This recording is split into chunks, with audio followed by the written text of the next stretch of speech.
જામનગરમાં જૂની સાધના હાઉસિંગ બોર્ડમાં ડિમોલિશન સમયે રહીશોએ હોબાળો મચાવ્યો। જામનગર કોર્પોરેશનની ટીમ અને પોલીસ ડિમોલિશન માટે પહોંચતા જ સ્થાનિકોએ વિરોધ કર્યો હતો। રહીશોની માંગ છે કે પહેલા નવા મકાનો ફાળવવામાં આવે અને ત્યારબાદ હાઉસિંગમાં ડિમોલિશનની કાર્યવાહી કરવામાં આવે। વિરોધ સમયે સ્થાનિકો અને પોલીસ વચ્ચે ઘર્ષણ થતાં એક વ્યક્તિની તબિયત લથડી હતી, જેને 108 દ્વારા સારવાર અર્થે હોસ્પિટલમાં ખસેડાયો હતો। વારંવાર નોટિસો આપ્યા બાદ પણ જર્જરિત મકાન યથાવત સ્થિતિમાં હોવાથી ડિમોલિશનની કાર્યવાહી હાથ ધરવામાં આવી હતી।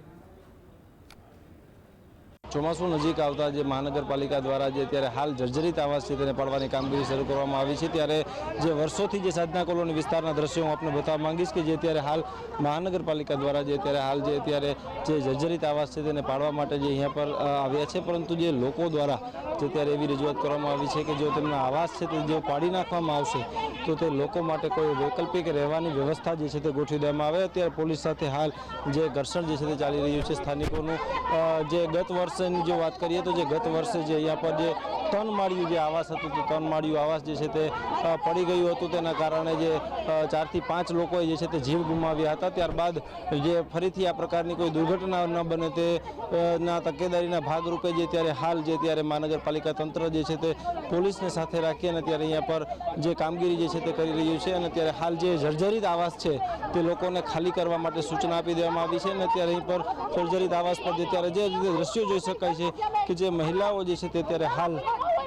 હાલ જે મહિલાઓ જે છે તે પોલીસ સાથે જે ઘર્ષણ જે છે તે ચાલી રહ્યું છે। જે પ્રકારના જે દ્રશ્યો જે બિલકુલથી જે સ્પષ્ટપણે જે જોઈ શકાય છે કે જેમાં ત્યારે હાલ જે દ્રશ્યો જે જોઈ શકાય છે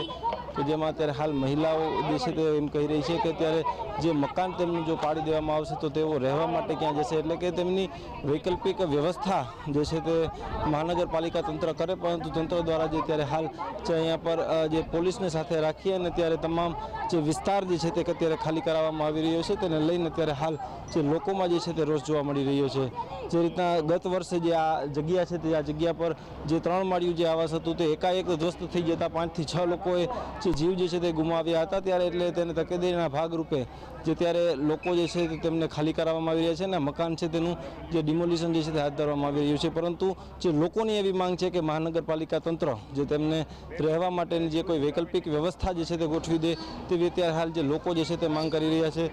જે રીતના દ્રશ્યો જોઈ શકાય છે, જે રીતના સવારથી જ જે વહેલી સવારથી છેલ્લા 3 દિવસથી જે આ પ્રકારની કામગીરી ચાલી છે, મહાનગરપાલિકાના અધિકારીઓ હોય કે મહાનગરપાલિકાના જે તમામ જે લોકો છે તે ત્યારે હાલ જે અહીંયા પર જે કામગીરી જે છે તે કરી રહ્યા છે અને જે લોકો જે છે તે ત્યારે ઘર વિહોણા બન્યા હોય તેવો ત્યારે લોકો જે છે તે કહી રહ્યા છે। કેમેરામેન રજનીશ નાગર સાથે અર્જુન પંડ્યા, GSTV ન્યૂઝ, જામનગર।